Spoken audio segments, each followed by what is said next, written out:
Nadie pensaría hoy en ponerle por nombre a su hijo Judas, aun cuando estuviese el nombre bien combinado, algo así como Judas Alberto, Judas José, o para hacerlo oír más piadoso, Judas de Jesús. Ninguno de esos nombres, incluso en nuestra cultura occidental, ningún hombre sensato lo haría. Y si alguno es víctima del mal gusto o pésima instrucción religiosa de sus padres, seguramente cuando alcance la edad cambiaría su nombre en una notaría. Pero ¿por qué razón no le llamaría Judas? Creo que la principal razón es porque se asocia a el nombre que traicionó a nuestro Señor Jesucristo. Inmediatamente. Y podría decirse que Judas representa la mayor falta de gratitud que jamás un hombre ha realizado contra Dios.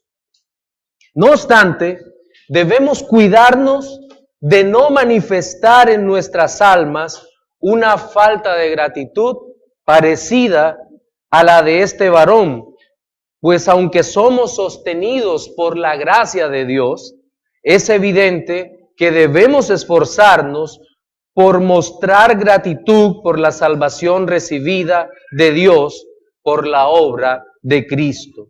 Nuestro tema de hoy es la superioridad del agradecimiento en el nuevo pacto y le invito a que leamos el texto que se encuentra en la carta a los Hebreos, capítulo 12, desde el versículo 25 hasta el versículo 29. Ese será el texto base para nuestro sermón dominical de hoy, el cual es la continuación de nuestra serie de estudios de sermones sobre la carta a los Hebreos.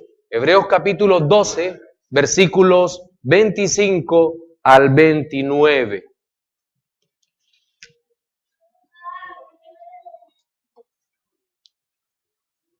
Dice de la siguiente manera la palabra del Señor: mirad que no desechéis al que habla, porque si no escaparon aquellos que desecharon al que los amonestaba en la tierra, mucho menos nosotros, si desecháremos al que amonesta desde los cielos, la voz del cual conmovió entonces la tierra, pero ahora ha prometido diciendo, aún una vez, y conmoveré no solamente la tierra, sino también el cielo.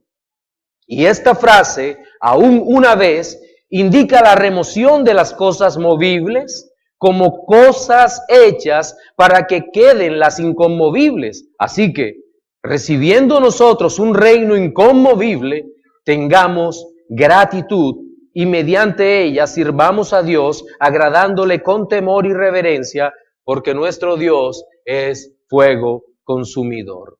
Nuevamente observamos que la idea principal es mostrar la superioridad de Cristo mediante comparaciones. En todo este capítulo se ha venido contrastando el antiguo con el nuevo pacto en Jesús, y es evidente que el vocero de aquel primer pacto fue Moisés, y entendemos que Dios amonestaba a los hombres a través de Moisés desde la tierra, ¿verdad? Pero en estos postreros días, como dice al principio de la carta a los Hebreos, Dios, en la persona de Cristo encarnado, nos ha amonestado desde los cielos, trayéndonos su persona, su presencia y la salvación que es solo en Él. Esto lo sabemos con certeza, ya que hemos visto cómo en aquel primer pacto Moisés fue mediador ante Dios para traer la ley, mientras que en este nuevo pacto nos ha hablado el Hijo, a quien dice la carta a los Hebreos que lo constituyó heredero de todo y por medio de quien recibimos la gracia en su manifestación gloriosa. Los versículos que acabamos de leer y que sirven como base para el sermón dominical de hoy nos presentan en primer lugar el contraste del cual acabamos de hablar y también una serie de referencias escatológicas resaltando el poder y soberanía de la voz de Cristo, que ha prometido que al final de los tiempos removerá todo lo conocido y temporal para establecer su reino consumado, eterno, y los creyentes podamos finalmente disfrutar de los beneficios de la gloria manifestada en su máximo esplendor de Dios. Pero considero que la gran conclusión de esta maravillosa declaración del amor de Dios se encuentra en la parte final del pasaje, que nos invita a pensar en términos del reino de los cielos, para que a partir de lo que ya tenemos de parte de Dios, es decir, salvación, la persona de Cristo morando por su Espíritu en nuestros corazones, su palabra y su reino, vivamos agradecidos de una forma especial dentro de este nuevo pacto. En nuestro sermón dominical de hoy vamos a exponer 3 aspectos relacionados con el agradecimiento. Cada uno de los títulos que llevan los puntos principales del sermón son un poco más largos de lo que usualmente usted acostumbra a escuchar, pero es debido a que no encontré una mejor manera de describir lo que quiero extraer de este pasaje. Y lo primero de lo cual quiero hablar, lo podemos titular algo así como: los creyentes del antiguo pacto no mostraron agradecimiento por el Dios que se les reveló, ni por el siervo que actuaba como mediador. Y el primer versículo que vamos a tocar naturalmente es el versículo 25, que dice: mirad que no desechéis al que habla, porque si no escaparon aquellos que desecharon al que los amonestaba en la tierra, mucho menos nosotros, si desecháremos al que amonesta desde los cielos. La palabra traducida al español como desechar es una fuerte expresión que viene del griego koiné y denota desprecio por alguien. Y es muy claro que, como se observa en los versículos anteriores, hay varias señales de un corazón que desprecia a Dios. Y la primera y más fuerte de esas señales aparece en este pasaje, porque el escritor de Hebreos amonesta y dice: mirad que no desechéis al que habla. Es decir, había corazones que no agradecían al Señor por la obra que Él había hecho. Un corazón hostil, un corazón rebelde que rechazaba al Señor, negándose a aceptar sus mandamientos. Aquí estamos hablando del primer pacto. Y la manera clara de rechazar a Dios era rechazando el mandamiento. Había una falta de agradecimiento bastante marcada. Ahora, ¿por qué sabemos esto? Porque al final del pasaje, en el versículo 28, nos dice que tengamos gratitud y que vivamos agradecidos delante de Dios, ¿verdad? Entonces, rechazar a Dios, rechazar sus mandatos, rechazar su revelación es la más evidente forma en que podemos mostrar la ingratitud contra el Dios Todopoderoso. Tal falta de agradecimiento hacia Dios de parte del pueblo se vio reflejada ¿en qué? En la actitud del pueblo hacia Moisés, hacia la ley y hacia los demás ministros que formaban parte de aquel pueblo. Ahora, la palabra de Dios nos dice que hay unas consecuencias cuando actuamos de esa forma irresponsable con nuestra falta de agradecimiento.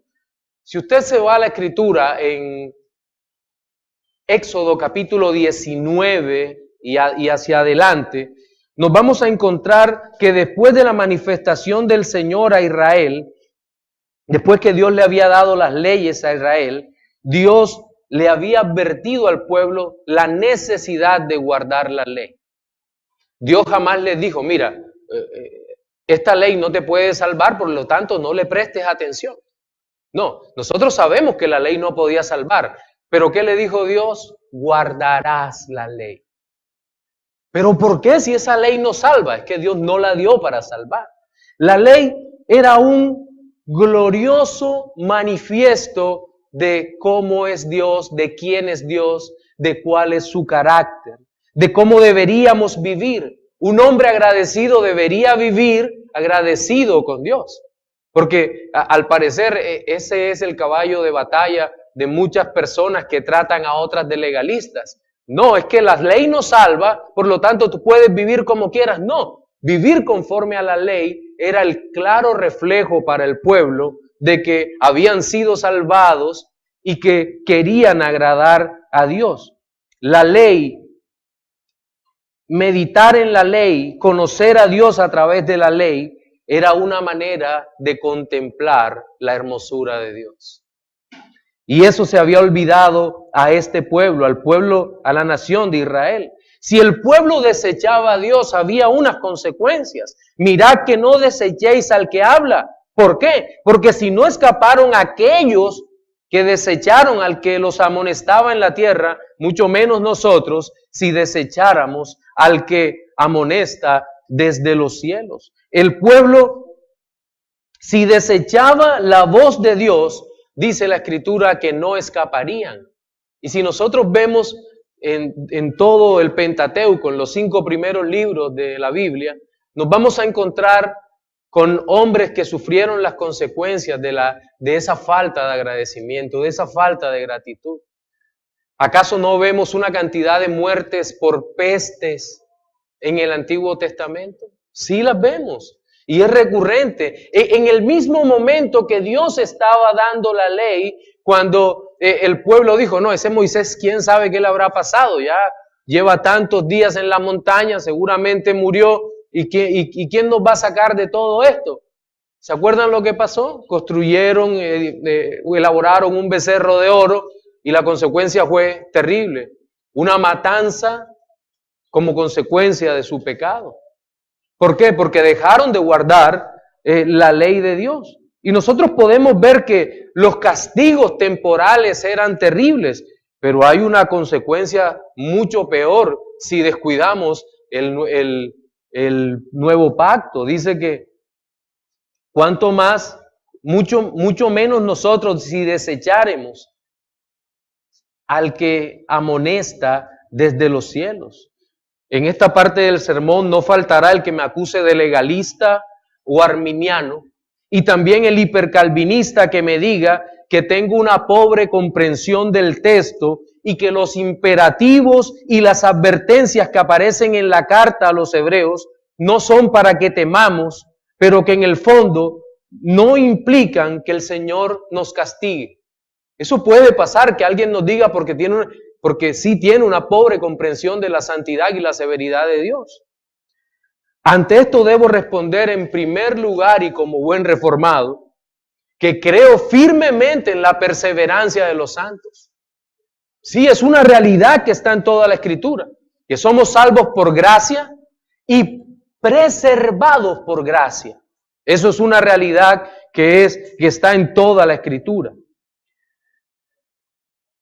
Creo que finalmente Dios no nos dejará abandonados a pesar de nuestros pecados y que seremos disciplinados por Dios y que, como dice todo este pasaje, Dios disciplina a sus hijos, muchas veces dejándolos un tiempo en sus pecados para que en ocasiones nazca una raíz de amargura en el corazón que deprime en el alma, para que el creyente, el verdadero hombre de Dios, busque en el Señor los recursos del amor de Cristo y así pueda recibir los dulces consuelos que vienen del cielo. Creo que Dios hace eso en nuestras vidas, pero cuidado que si los castigos temporales eran fuertes en el antiguo pacto, si desechamos y vivimos sin gratitud frente a la obra de gracia de nuestro Señor, realmente vamos a ser disciplinados fuertemente por nuestro Padre. Hay una primera aplicación en esta parte, y es que en alguna medida todos hemos desechado el amor de Dios, su mandato, su voz, su ley y aún a sus ministros. Y es por eso que muchas veces hemos tenido consecuencias sobre nuestras vidas y la única solución posible a esto es cuando Cristo abra sus brazos y nos reciba por gracia, restaurando nuestro corazón, para que de esa manera podamos volvernos a Él y tener una vida, y restituidos en su amor, tener una vida cristiana que comience a avanzar en la fe. Bien, ese era nuestro primer aspecto. Nuestro segundo aspecto que vamos a tratar, le he denominado, los creyentes del antiguo pacto recibieron la promesa de Dios que tendrían la gloriosa eternidad, pero no respondieron, nuevamente aparece la ingratitud, pero no respondieron a la voz del que la daba, de quien la daba. Versículos 26 y 27 dicen: la voz del cual conmovió entonces la tierra, pero ahora ha prometido diciendo, aún una vez, y conmoveré no solamente la tierra, sino también el cielo. Y esta frase, aún una vez, indica la remoción de las cosas movibles como cosas hechas para que queden las inconmovibles. Lo primero que debemos tener en cuenta en este texto es la frase, la voz del que hablaba. Como bien lo indica o lo señala el comentarista español Samuel Pérez Millos, la presencia de Dios en el monte Sinaí al dar la ley hizo temblar todo el lugar. Y el pasaje que se cita es Éxodo 19:18, que dice: todo el monte Sinaí humeaba porque Jehová había descendido sobre él en fuego, y el humo subía como el humo de un horno, y todo el monte se estremecía en gran manera. Pero lo interesante del comentario que hace Pérez Millos de ese pasaje, y que quiero resaltar, es que él dice: aquella manifestación de gloria conmocionó al pueblo asombrado y temeroso de la gloria de Dios que se manifestaba en el monte. Y yo añadiría humildemente a esta cita que también fueron estremecidos de temor los corazones de Israel al verse expuestos a la santidad de Dios, la cual era revelada en su palabra, así como también temblaron cuando Moisés, aquel imperfecto mediador, empezó a leer la ley, y ellos comprendieron que sus corazones no estaban a tono con la revelación del carácter de Dios. Pero no podemos negar también que la voz del que hablaba tenía un aspecto positivo. Era que en medio de todas aquellas leyes dadas a los hombres, también había promesas gloriosas para el pueblo. Tales promesas apuntaban a Cristo. La voz de Moisés tenía mandamientos claros que los hombres debían seguir en cuanto a lo moral, lo ceremonial, lo civil y otros aspectos de la vida. Pero la voz del que hablaba, la voz de Cristo que llegaría mucho tiempo después, presentaba la intención más gloriosa y profunda de Dios para con el hombre. La intención salvadora, la intención de manifestar lo máximo del amor de Dios que se podía manifestar, es decir, la presencia de Cristo para salvarnos. Algunos autores del Antiguo Testamento entendieron de manera velada esta realidad y la presentaron como parte de la revelación de Dios. Salmo 144:15 dice: bienaventurado el pueblo que tiene esto, bienaventurado el pueblo cuyo Dios es Jehová. Bienaventurado el pueblo cuyo Dios es Jehová. Israel entendió que los pueblos alrededor suyos no tenían los privilegios que ellos como pueblo de Dios habían tenido, de que Dios se manifestara a ellos. Es más, el mismo Moisés en Deuteronomio capítulo 4 versículos 7 y 8 dice: porque ¿qué nación grande hay que tenga dioses tan cercanos a ellos como lo está Jehová nuestro Dios en todo cuanto le pedimos? ¿Y qué nación grande hay que tenga estatutos y juicios justos, como es toda esta ley que yo pongo hoy delante de vosotros. Él había entendido que las promesas que Dios había dado lo debían llevar a estar agradecido con Dios. ¿Qué Dios hay? ¿Qué Dios hay que se presente ante el pueblo como nos presentamos, como se presenta Dios ante nosotros hoy? Podemos tener este deleite, este privilegio. Y lo que más me llama la atención en todo este pasaje de 26 y 27 es la promesa de conmover no solo la tierra, sino el cielo. Y esto debería ser un punto de apoyo para que nuestro corazón estuviese más y más y más agradecido con el Dios que se nos ha revelado. La voz de Dios aparecería ahora con una palabra que manifiesta la intención salvadora del Dios Todopoderoso. Y la frase gloriosa que aparece en este texto, en el versículo 27, es aún una vez. Dios había removido la tierra, y eso lo podemos entender gráficamente cuando aquel monte tembló, cayeron los rayos, los hombres temieron y dijeron: no, Moisés, habla tú con Dios, porque nosotros no estamos capacitados ni preparados para hablar con Él. Esa era la voz que hablaba desde la tierra. Pero ahora Dios dice: voy a remover no solo lo que está en la tierra, sino también el cielo. ¿Cómo así de que el cielo? Uno se pone a meditar sobre este texto y dice, bueno, en aquel tiempo los hombres recibieron la ley, muchos creyeron fríamente en la ley, porque la ley no estaba escrita en el corazón, ¿verdad? Por lo menos no de todos los hombres. Y digamos que el mundo fue removido. Muchos temieron, en fin.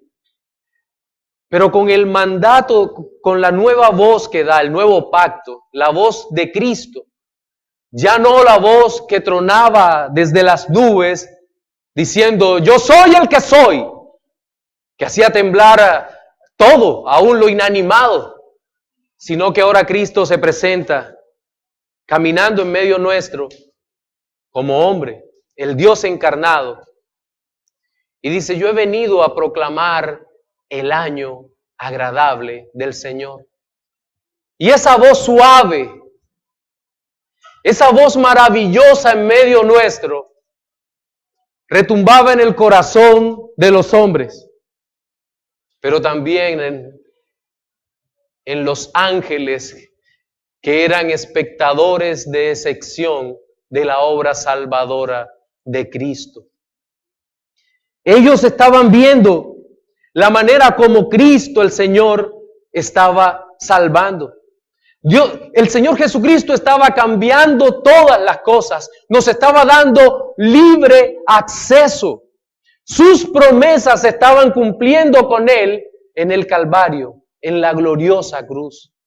¡Wow! Tenemos suficientes razones para vivir agradecidos. Las cosas movibles iban a desaparecer. ¿Cuáles cosas movibles? Sin lugar a dudas, el mundo caído en el que vivimos, pero también la forma de vida que debido al pecado y la temporalidad pecaminosa traímos al mundo. La forma que hemos adoptado muchas veces y creído que es la mejor o en ocasiones la única forma de vida que debemos llevar. La pregunta es, si la manera como vivimos le da gloria a Dios, si se caracteriza nuestra existencia sobre la tierra por un agradecimiento activo al Señor por habernos dado la vida eterna. Esa vida que a nosotros no nos costó nada, pero que al Señor le costó todo. Sobre este pasaje hay una enorme contradicción en el pensamiento incluso de los creyentes, que según Ernesto Trenchard, nos afanamos en alcanzar aquellas cosas que desaparecerán. Es cierto. Vivimos muchas veces desechando a Dios, desechando la voz de Dios, por obtener lo que desaparecerá. Trabajamos toda la vida por obtener aquellas cosas que son movibles. Y creo que eso es un reto para nuestra propia alma, ¿verdad? La cita que Ernesto Trechard dice que seguramente el autor de esta carta tiene en mente a Ageo 2:6. Muchos se acordarán de ella porque muchas veces nos predicaron sobre ese pasaje. Y él dice, debería leerse en su contexto. Y es cuando, si ustedes recuerdan, los hombres que estaban regresando a Jerusalén para reconstruir el templo de Jerusalén y empiezan a afanarse. Empiezan a afanarse no por reconstruir el templo, sino por reconstruir sus propias casas. Pero ¿por qué era importante reconstruir el templo? ¿Era solo una cuestión de identidad nacional? ¿Un edificio icónico que marcara una gran ciudad? No, definitivamente no era eso. El asunto principal aquí era que estos hombres estaban haciendo sacos rotos que eran incapaces de retener el tesoro que ansiosamente buscaban. Aquí lo que está patente es la falta de agradecimiento de un pueblo hacia su Dios que les estaba regalando el privilegio de volver a su tierra, aquella tierra que Dios le había prometido a Abraham, a Isaac y Jacob. Aquella tierra que cuando se reconstruyera ese templo y con él se restaurara la adoración de conformidad a las instrucciones dadas por Dios, el pueblo iba a retomar una mejor comunión con el Dios Todopoderoso. Pero el pueblo no había entendido eso y simplemente creyó que era una movilidad de lugar a lugar o de que Dios los iba a sacar simplemente para estar mejor y no entendía el estar mejor en términos de tener una correcta y adecuada relación con Dios. Pero de nuevo en las promesas que Dios nos da, tenemos que ver que estas promesas sobrepasan lo terrenal y visible. Y el mismo Señor hace mención o contrasta las cosas movibles con las cosas inamovibles. Es decir, aquellas que tienen una clara connotación espiritual, pero no por eso son inmateriales. Cosas espirituales, pero no inmateriales. ¿Cómo así? Pues debemos recordar que en los nuevos cielos y la nueva tierra, nosotros no seremos una especie de fantasmas divinizados. Por el contrario, nuestros nuevos cuerpos hechos a la gloriosa imagen de Cristo estarán adaptados para vivir cerca de su preciosa santidad, de su gloriosa presencia, y todo esto eternamente sin la preocupación de la muerte, la enfermedad o el dolor. El reino de los cielos, que ha sido introducido por nuestro Señor Jesucristo, tendrá su consumación cuando Él regrese. Hoy tenemos cumplida la promesa de que Cristo vendría a morir por su pueblo. Es una realidad. Cristo murió por su pueblo y resucitó para la gloria de Dios. Pero tenemos otras promesas, ¿verdad?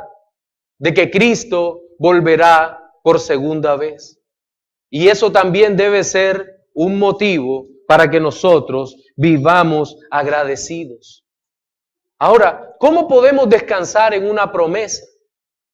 Pienso que podemos descansar es por aquel que hace la promesa y por la clase de promesa que Dios nos ha hecho.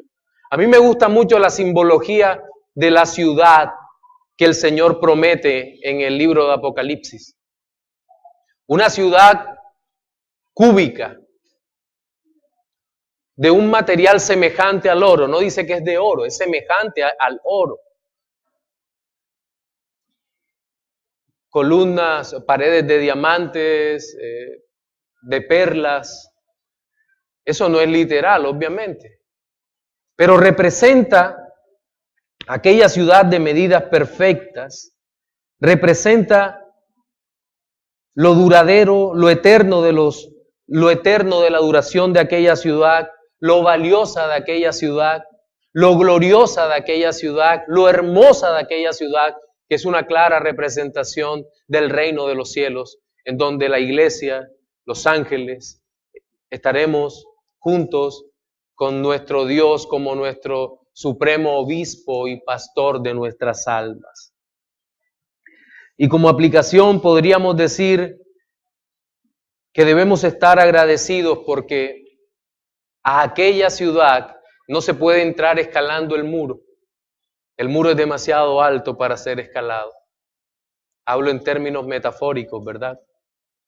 La única manera de entrar es siendo puestos allí por nuestro Señor Jesucristo, que por gracia nos ha redimido para su propia gloria. El punto final que trataremos hoy lo he enunciado de la siguiente manera. Los creyentes del nuevo pacto estamos llamados a vivir más agradecidos con Dios por la claridad de nuestra salvación en Cristo. Estamos llamados a vivir más agradecidos por la claridad de nuestra salvación en Cristo. Versículos 28 y 29 dicen: así que recibiendo nosotros un reino inconmovible, tengamos gratitud y mediante ella sirvamos a Dios, agradándole con temor y reverencia, porque nuestro Dios es fuego consumidor. Seguramente usted se sorprenderá cuando sepa que la palabra originalmente utilizada en la Biblia para traducir gratitud es la misma que describe la gracia. Solo quien es salvado y lleno de gracia del Señor puede ser una persona verdaderamente agradecida. Nuestro agradecimiento a Dios es demostrado justamente por la forma como vivimos. No se trata de lo que podemos obtener si hacemos esto o aquello, sino cómo debo vivir o cómo debemos vivir si en verdad soy heredero de la redención. Muchos han llegado a decir que nosotros no debemos vivir de tal manera que estemos midiendo en todo momento nuestro actuar para ver si estamos en realidad en la fe o no, pues eso sería medio arminiano, algo así como que mis obras demuestran lo que en realidad soy. Luego acuden a un argumento lógico muy fuerte, pero creo que es incorrecto. El argumento es: todos los cristianos pecan, por lo tanto no puedes medir tu forma, tu verdadera fe, tu conversión por lo que haces. La mala noticia para esas personas es que la Biblia nos recuerda que nuestra fe es demostrada por obras, no obtenida por obras. Cuidado con eso. Nadie se hace cristiano por sus propios intentos. Nadie un día de reflexión llegó a una esquina, miró que hacía mucho calor y dijo: el infierno debe ser muy caliente, por lo tanto me voy a hacer cristiano y desde mañana me empiezo a congregar en salvación y vida eterna. Nadie puede hacer eso.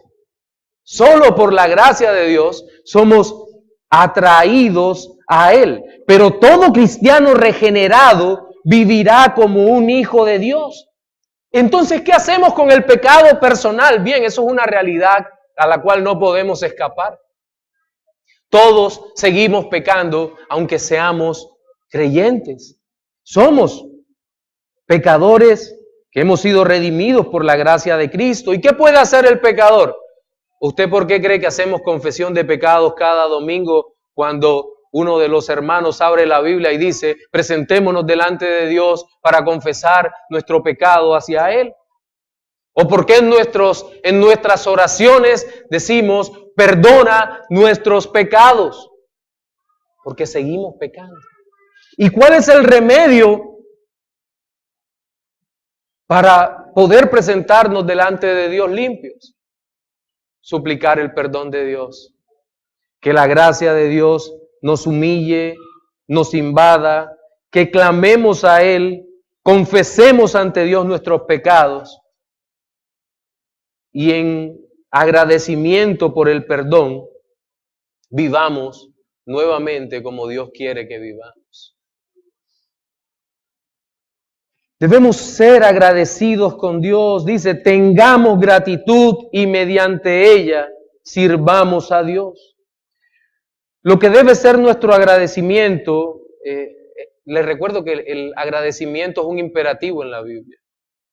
Vivir con gratitud. Debemos demostrar nuestra gratitud, servir cuando estamos agradecidos a Dios. Sí, pero ¿cómo le servimos a Dios? ¿Cómo le vamos a servir a Dios al que no vemos? Sirviéndole a los creyentes, al pueblo de Dios, a su esposa, la iglesia. Es la manera como servimos. Esa es la forma como nos presentamos delante de los demás y le podemos decir a Dios, Señor, en realidad te amo, sirviéndole a mis hermanos. Pero todos los hermanos son iguales cuando les servimos, no hay problema, todos son amables. Sí, no. Hay hermanos que muchos pastores me han dicho, mira, cuando llega este hermano, se me hace un nudo en el intestino. Y digo, Dios mío, ayúdame, este es un instrumento eficaz para mi santificación. Muy difíciles. Son tan difíciles. ¿Y cómo debe orar? ¿Quién? ¿Solo el pastor? ¿Cómo debemos orar todos cuando vienen esos hermanos que a veces dicen, si son las 11 de la mañana y él dice buenas noches, digan amén? No, ¿cómo debemos orar? Señor, ayúdame. Ayúdame a tratarlo como tú lo tratarías. Ayúdame a mostrarle la gracia que tú le mostrarías. Y les pido su misericordia también cuando usted sienta eso por mí. Señor, ayúdame a tratar a mi pastor como tú lo tratarías.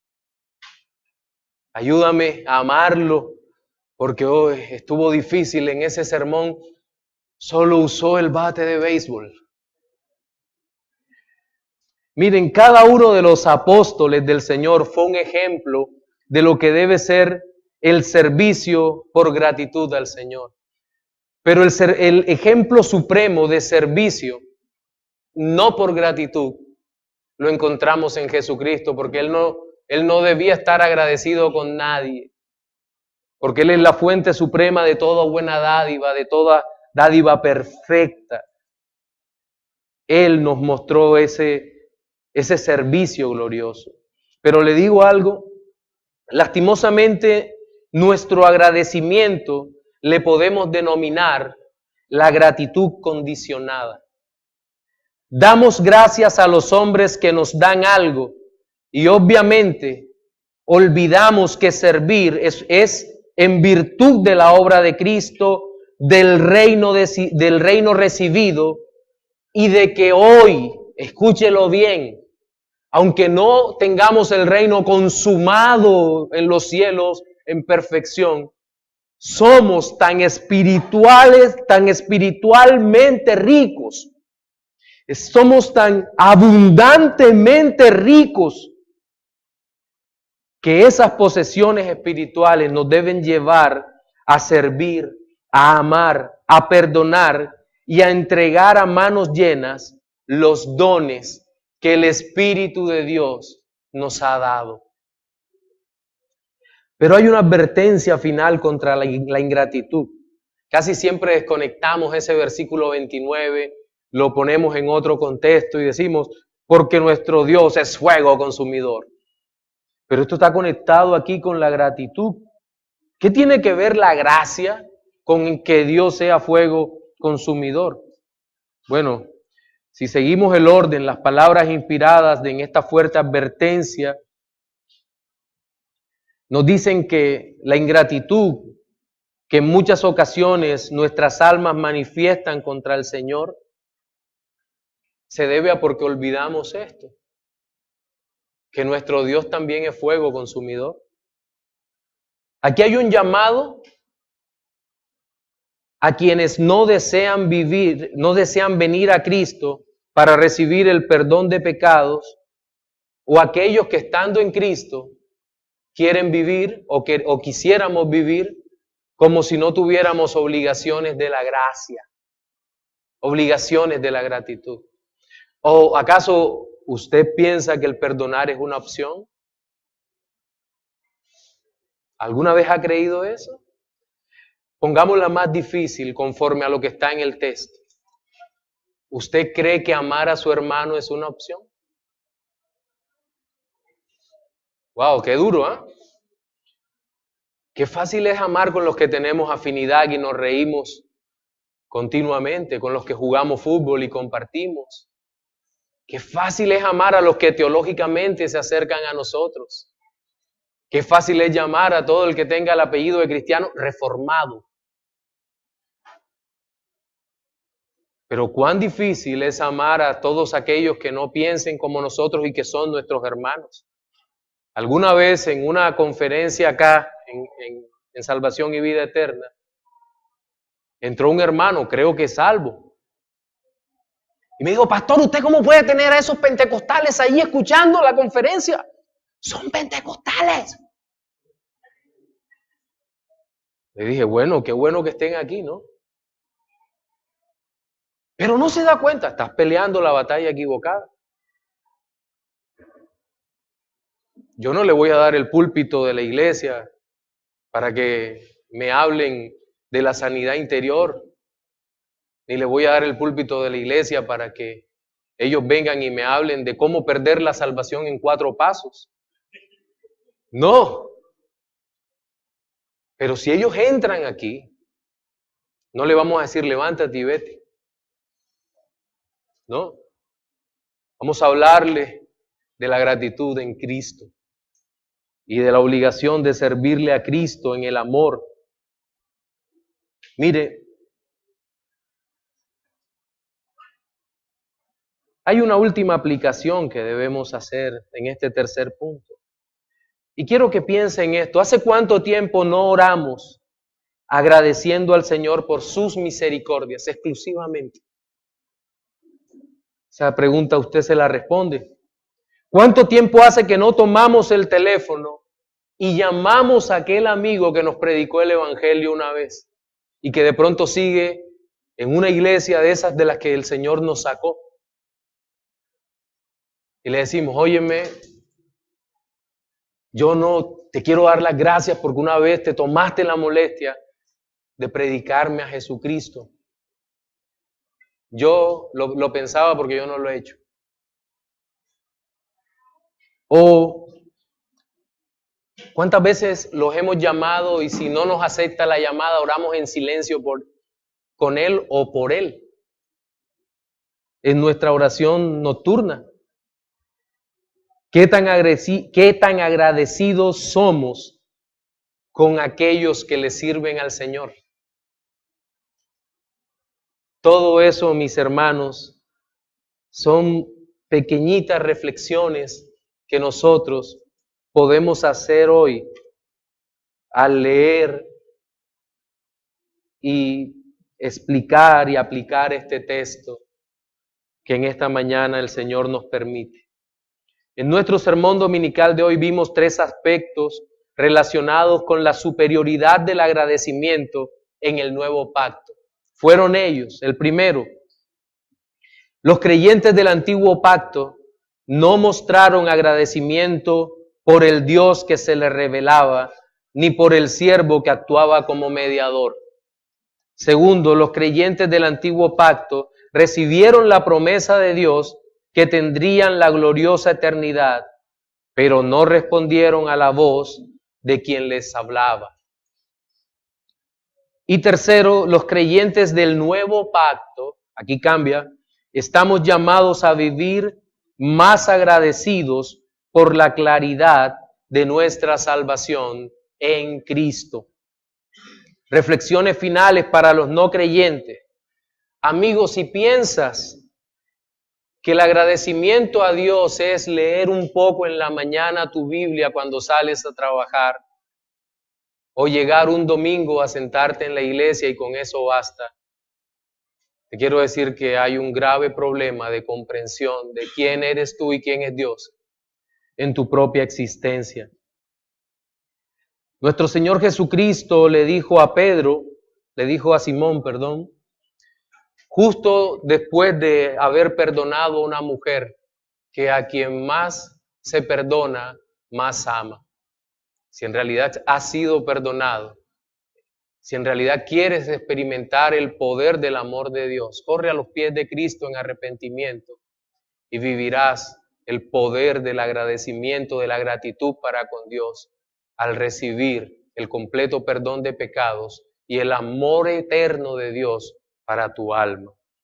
Para los creyentes, hermanos, es necesario recordar cada día que hemos recibido un reino inamovible por la gracia de Dios. Tan enorme don nos debe mover a manifestar un agradecimiento sincero con el Señor que se refleje en el verdadero amor para con nuestros hermanos. Amén. Oremos.